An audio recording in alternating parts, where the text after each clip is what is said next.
ბერლინი რომი, ბერლინი პარიზის ნაცვლად. დამოუკიდებლობისათვის მებრძოლი ქურთები მოკავშირის გარეშე დარჩნენ. ევროპის პოლიტიკური ლანდშაფტი ულტრამემარჯვენეთა სასარგებლოდ იცვლება. ვინ არის ჩილეს ახალი არჩეული პრეზიდენტი? ჩვენს ლიდერების რუბრიკაში მოგიყვებით სულ რამდენიმე წამში. მე ნუგზარ რუხაძე ვარ.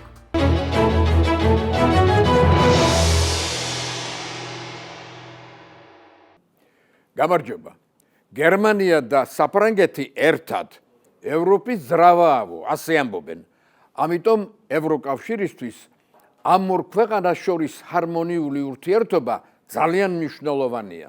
თუმცა ურთიერთობა ხანდახან ფუჭდება ხოლმე და შესაბამისად ძრავაც შეფერხებით მუშაობს. ამჟამად საფრანგეთსა და გერმანიას შორის უთანხმოების ბევრი მიზეზი დაგროვდა, რადგან საფრანგეთის პრეზიდენტსა და გერმანიის კანცლერს უამრავ საკითხზე სხვადასხვა შეხედულება აქვთ, მაგალითად ევროპის შეიარაღებაზე. 4 წლის წინ საფრანგეთმა და გერმანიამ თანამედროვე სამხედრო მოიერიშე თვითმფრინავების აგება დაიწყეს. თავიდან ყველაფერი შეთანხმებულად მიდიოდა, მაგრამ მოგვიანებით გაირკვა, რომ საფრანგეთმა ამ საქმეში უპირატესი პოზიციის დაკავება მოინდომა, რამაც ორ ქვეყანას შორის უთანხმოება გამოიწვია. უნდა ითქვას, რომ მსგავსი პროექტების სავალალოდ დამთავრების მაგალითი საკმაოდ ბევრია ევროპაში. ფრიდრიხ მერცმა ევროპის ქვეყნებს შორის ურთიერთობათა ახალი ღერძის შექმნა გადაწყვიტა. ბერლინი პარიზის ნაცვლად ბერლინსა და რომს შორის სტრატეგიული ურთიერთობის მოდელს მისცა უპირატესობა. რასაც გერმანიისა და იტალიის ახლანდელ ლიდერებს შორის კარგი პირადი ურთიერთობა უწყობს ხელს. ხოდა ერთშვენიერ დღეს ოფიციალური ვიზიტით რომს ფრიდრიხ მერცი ეწვია. მას თითქმის მთელი თავისი კაბინეტი ახლდა თან.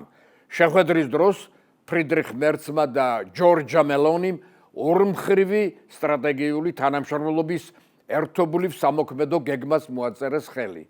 როგორც ბუნდესკანცლერმა განაცხადა, ეს 32 გვერდიანი დოკუმენტი ურთიერთობათა ახალ ღერძს ქმნის, რომელიც წინ წასწევს ევროპულ საქმეებს. იტალიის პრემიერის თქმით, მიმდინარე რთული საერთაშორისო ვითარება ევროკავშირს არჩევანის წინაშე აყენებს. ითამაშოს წამყვანი როლი მიმდინარე მოვლენებში, თუ უბრალოდ იმოქმედოს როგორც დამკვირვებელმა. იტალიასა და გერმანიას კი აქტიური მოთამაშის როლი უფრო მოსწონს. ეს დოკუმენტი სწორედ ამის დასტურიაო, აღნიშნა მელონიმ. დოკუმენტში თითქმის ყველა საკითხში გაწერილია ერთიანი სამოქმედო გეგმა.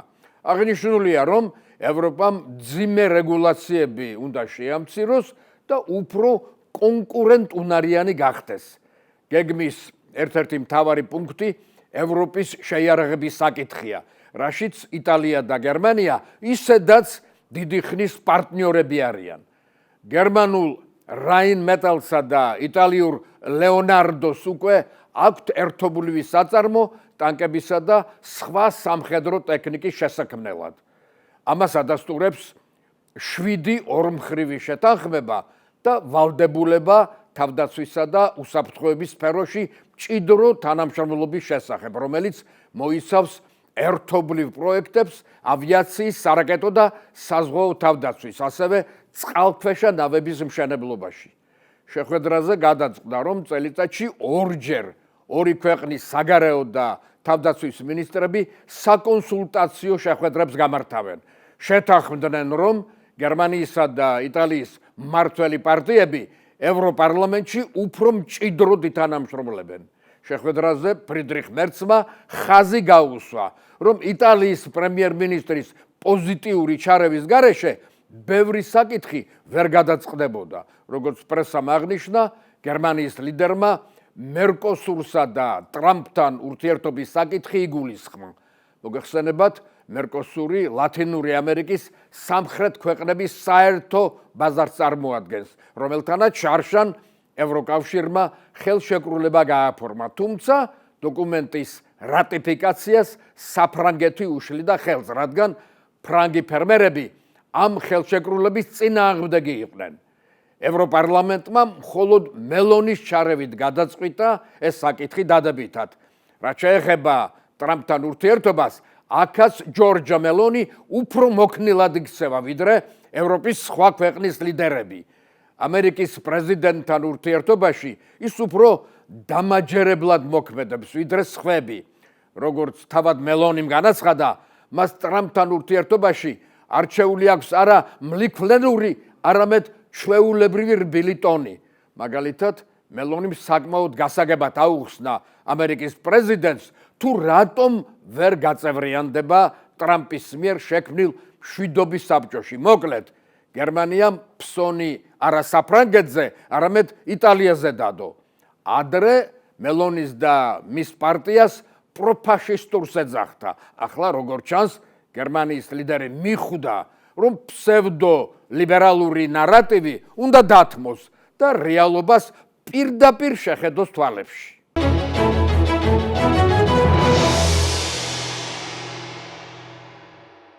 სირიის ახალი პრეზიდენტი აჰმედ ალ-შარა ცდილობს ძლიერი ხელით მართოს ქვეყანა. შარშან მისი ბრძანებით სამხედრო ძალებმა ნელ-ნელა მთელს ქვეყანაზე დააწესეს კონტროლი. მრავალ ეთნიკური და მრავალ კონფესიური სირია სამოქალაქო ომის დროს პატარ-პატარა სამთავროებად დაქუცმაცდა. ახლა ალ-შარას სურს ქვეყანაში მმართველობის ერთი ძლიერი ვერტიკალი არსებობდეს. შარშან ალ-შარას სამხედრო ძალებმა ასადის დროს პრივილეგირებული ალავიტები შეავიწროვეს. შემდეგ დრუზებზე გადავიდნენ. ახლა როგორც ჩანს, ჩრდილო აღმოსავლეთით მცხოვრები ქურთების დრო დადგა. იანვრის შუა რიცხვებში სამთავრობო სამხედრო ძალებმა ქურთების კონტროლქვეშ მყოფ ტერიტორიებს შეუტიეს. სირიელი ქურთების სამხედრო ძალებმა ცეცხლითვე უპასუხეს, მაგრამ ჯერჯერობით სამთავრობო ძალები ჯობნის ქურთებისას. მათ ქვეყნის ჩრდილოეთით, ქალაქ ტაფგასა და სირიის უდიდეს კაშხალზე კონტროლი დაამყარეს. მოგვიანებით თურქეთისა და ამერიკის ჩარევით მხარეებმა ცეცხლი შეწყვიტეს და მოლაპარაკება დაიწყეს. სირიის პრეზიდენტის აჰმედ ალ-შარას თქმით, მისთვის მიუღებელია, რომ ქურთული სამხედრო ძალები ქვეყნის მეოთხეს აკონტროლებს, მათ შორის სირიის ძირითად ნავთობსაბადოებს. ასევე ალ-შარა ითხოვს, რომ ქურთების სამხედრო ძალები სირიის გაერთიანებულ არმიაში იყვნენ ინტეგრირებულნი. ქურთები ცდილობენ ავტონომია შეინარჩუნონ. თანახმა არიან საბადოებზე კონტროლი მთავრობას გადასცენ, მაგრამ თავიანთი სამხედრო ძალების, მთავრების სამხედრო ძალებისადმი დაქვემდებარების წინააღმდეგი არიან, რის მთავარი მიზეზი ალ-შარას მიმართ უნდობლობაა. მოგეხსენებათ, აჰმედ ალ-შარა და მისი სამხედრო ძალები თურქეთთან მჭიდრო კავშირშია. ფაქტობრივად, თურქეთი აკონტროლებს სირიას, რომელსაც ყოველთვის აწუხებდა ქურთების საკითხი. მას ეშინია სირიაში ქურთულმა ავტონომიამ თურქეთის ქურთები ასეთივე ავტონომიის შესაქმნელად არ წაახალისოს. ამიტომ თურქეთი და სირიის მთავრობა სირიის ქურთების გამორჩილებას ცდილობს. დაპირისპირებულ მხარეთა მოლაპარაკებაში ამერიკაც, კერძოდ ამერიკის ელჩი თურქეთში თომას ბარაკი ჩაერთო. ამერიკა ყოველთვის იყო ერაყისა და სირიის ქურთების მოკავშირე. ამერიკამ როგორც ერაყის, ისე სირიის ქურთების სამხედრო ძალები კარგად შეაიარაღა და გაწვრთნა, რომელიც სირიაში მყოფი ამერიკული სამხედრო ძალებს გვერდით ედგა. ქურთების დახმარებით ამერიკელებმა ისლამური სახელმწიფო ძალები გაანადგურეს და ასადის რეჟიმი შეავიწროვეს, რითაც თურქეთი ძალიან უკმაყოფილო იყო. ზუსტად ბარაკ ობამას პრეზიდენტობის დროს გაფუჭდა ურთიერთობა თურქეთსა და ამერიკას შორის. ამის საპირწონედ ერდოღანმა პუტინთან დაახლოება დაიწყო. ტრამპის ახლანდელმა ადმინისტრაციამ ობამას პოლიტიკა შემოატრიალა და თურქეთთან მჭიდრო თანამშრომლობა დაიწყო. დონალდ ტრამპი არ მალავს, რომ სიმპათიით უყურებს ერდოღანს და მასთან მშვენიერი ურთიერთობა აქვს. ტრამპის გეგმით ძლიერმა რეგიონულმა მოთამაშემ თურქეთმა ამ რეგიონზე პასუხისმგებლობა უნდა აიღოს და მისი უდავო ლიდერი გახდეს. ასეც მოქმედებს ერდოღანი. ამერიკის ელჩმა ქურთებისთვის ძალიან მტკივნეული სიტყვა წარმოსთქვა. სირიის ქურთების სამხედრო ძალებმა თავიანთი რესურსი ამოწურეს. ისინი ისლამურ სახელმწიფოსთან ბრძოლაში ბასტიონს აღარ წარმოადგენენო. ამით ელჩმა თეთრი სახლის სურვილი დაადასტურა, რაც იმას ნიშნავს, რომ ამერიკა ქურთების დაცვაზე უარს ამბობს. ტრამპის ასეთმა პოლიტიკამ ამერიკელი დემოკრატებისგან დიდი კრიტიკა დაიმსახურა. მათი მიტოვება ახლა მორალურ მარცხზე მეტია. ეს სერიოზული სტრატეგიული შეცდომა იქნება, ანუ ჩვენი ვალდებულებების შეუსრულებლობა და ჩვენი ძირეული ინტერესების საბოლოო კოლაფსი. ასე განუცხადა ამერიკის პრესას კონგრესმენმა დემოკრატიული პარტიის ერთ-ერთმა წევრმა.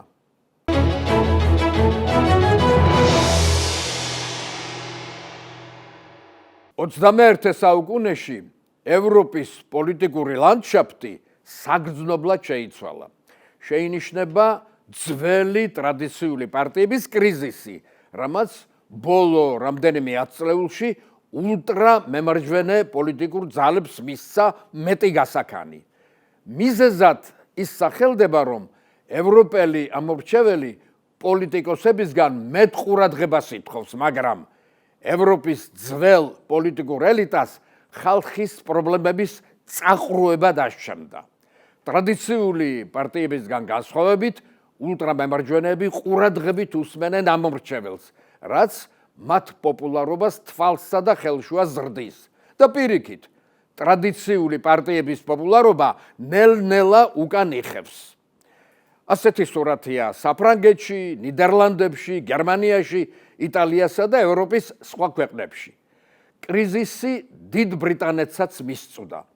ყოველ შემთხვევაში, ბოლო დროს განვითარებული მოვლენები სწორედ ამაზე მეტყველებს. მაგალითად, ერთ-ერთ უძველეს ტრადიციულ კონსერვატულ პარტიას მიყოლებით ტოვებენ მისი წევრი პოლიტიკოსები. ახლახანს უკვე 3 ცნობილმა კონსერვატორმა დატოვა თავისი პარტია და ულტრამემარჯვენე იდეოლოგიის მქონე პარტიაში გადავიდა, სახელწოდებით Reform UK, რომელიც 2018 წელს ულტრამემარჯვენე პოლიტიკოსმა ნაიჯელ ფარაჟმა დააარსა. თავიდან ამ პოლიტიკურ ძალას ბრექსიტის პარტია ერქვა, რადგან მისი მთავარი მიზანი ბრიტანეთისთვის ევროკავშირიდან გასვლის ხელშეწყობა იყო. 2021 წელს, როცა ბრექსიტის პროცესი დასრულდა, პარტიამ ახალი სახელი მოირგო და 2024 წლის საპარლამენტო არჩევნებში ხმების 14%-ზე მეტიც მიიღო, რაც ნამდვილად შთამბეჭდავი შედეგია ულტრამემარჯვენეებისთვის. ნაიჯელ ფარაჟის ყველაზე დიდი საარჩევნო წარმატება 2025 წლის მაისის ადგილობრივ არჩევნებში აღინიშნა, სადაც მისი პარტიის კანდიდატებმა ყველაზე მეტი მანდატი მოიპოვეს. ახლა პარტია Reform UK რეიტინგში პირველ ადგილზეა. პარტიამ ამომრჩევლის იმედგაცრუებით ისარგებლა, რაც მიმდინარე ეკონომიკურმა სირთულეებმა წარმოშვა, მათ შორის ფასების ზრდამ და მაღალმა საპროცენტო განაკვეთებმა. გარდა ამისა, 2024 წელს არჩეულმა ლეიბორისტულმა მთავრობამ ისევე როგორც მათმა წინამორბედმა კონსერვატორებმა პირობა დადეს, რომ არალეგალურ მიგრაციას შეაჩერებდნენ, მაგრამ 2025 წელს ლა-მანშის სრუტის გავლით ნავებით ბრიტანეთში კვლავ რეკორდული რაოდენობის თავშესაფრის მაძიებელი ჩავიდა. ნაიჯელ ფარაჟის პარტიის წინსვლით მოხიბლული კონსერვატული პარტიის ზოგიერთი ამომრჩეველი და პოლიტიკოსი ულტრამემარჯვენეთა ბანაკში გადავიდა, მაგრამ კონსერვატული პარტიისთვის ყველაზე მტკივნეული მაინც ნაიჯელ ფარაჟის ბანაკში 3 კონსერვატორი პოლიტიკოსის გადასვლა აღმოჩნდა. ესენი არიან ბორის ჯონსონისა და რიში სუნაკის კაბინეტის წევრები, ფინანსთა ყოფილი მინისტრი ნადიმ ზაჰავი, მიგრაციის ყოფილი მინისტრი რობერტ ჯენრიკი და შინაგან საქმეთა ყოფილი მინისტრი სუელა ბრავერმანი. სამივე კონსერვატული პარტიის მძიმეწონიანი პოლიტიკოსები იყო. სწორედ ამიტომ მიიღო კონსერვატულმა პარტიამ მათი წასვლა ასე მტკივნეულად. ეს განსაკუთრებით სუელა ბრავერმანის წასვლას ეხება, რადგან ის წარმოშობით ინდუსი პოლიტიკოსი ძალიან პოპულარული იყო კონსერვატულ წრეებში. ზოგიერთმა კონსერვატორმა ბრავერმანის წასვლის მიზეზად მისი ფსიქიკური ჯანმრთელობა დაასახელა. ასეთმა შეურაცხმყოფელმა რიტორიკამ საზოგადოების უკმაყოფილება გამოიწვია და კონსერვატორებს ბოდიშის მოხდა მოუწიათ. ბრავერმანი კი თავისი ახალი პარტიის მიტინგზე სიტყვით გამოვიდა და მხარდამჭერებს განუცხადა, რომ ბრიტანეთი მიგრაციამ გატეხა. ჩვენ გზაჯვარედინზე ვდგავართ. შეგვიძლია განვაგრძოთ დაცემის, დასუსტებისა და კაპიტულაციის გზით სვლა. ან შეგვიძლია გამოვასწოროთ ჩვენი ქვეყნის ახლანდელი მდგომარეობა. დავიბრუნოთ ძალა და სიმტკიცე. მჯერა რომ უკეთესი ბრიტანეთი შესაძლებელია, განაცხადა ბრავერმანმა. ინგლისის ცნობილმა გამოცემამ The Telegraph-მა სუელა ბრავერმანის კონსერვატორებისგან დაშორება ასე აღწერა. მას სიმართლის თქმის გამო აკრიტიკებდნენ.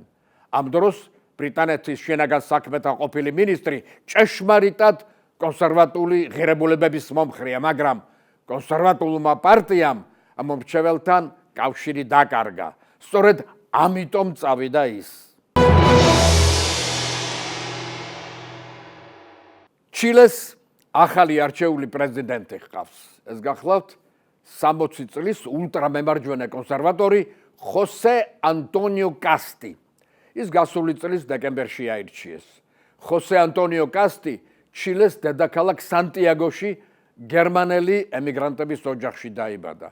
კასტის ოჯახის ისტორია ჩილეში ხშირად განხილვის საგანია.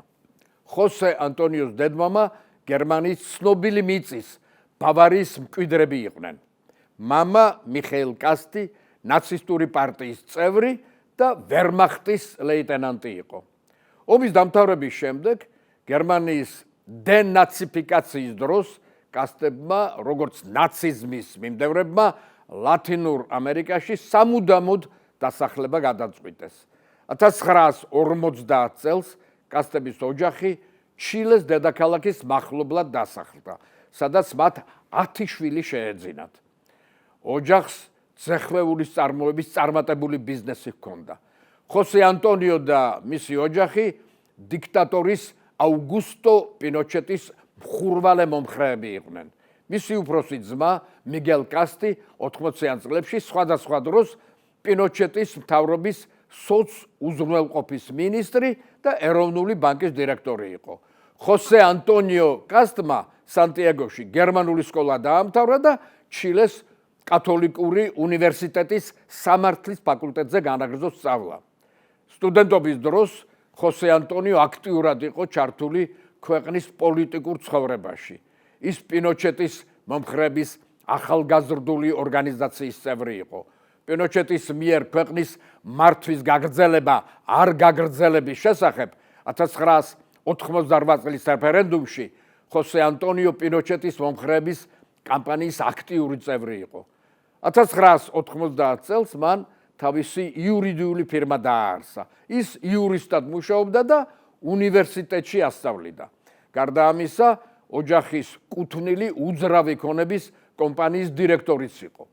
1996 წელს ხოსე ანტონიო კასტი კონსერვატული და პროპინოჩეტური იდეოლოგიის მქონე პარტიაში დამოუკიდებელ დემოკრატიულ კავშირში გაწევრიანდა. სწორედ მაშინ დაიწყო მისი პოლიტიკური კარიერა. ის სანტიაგოს მახლობლად მდებარე პროვინციის საკრებულოს წევრი გახდა.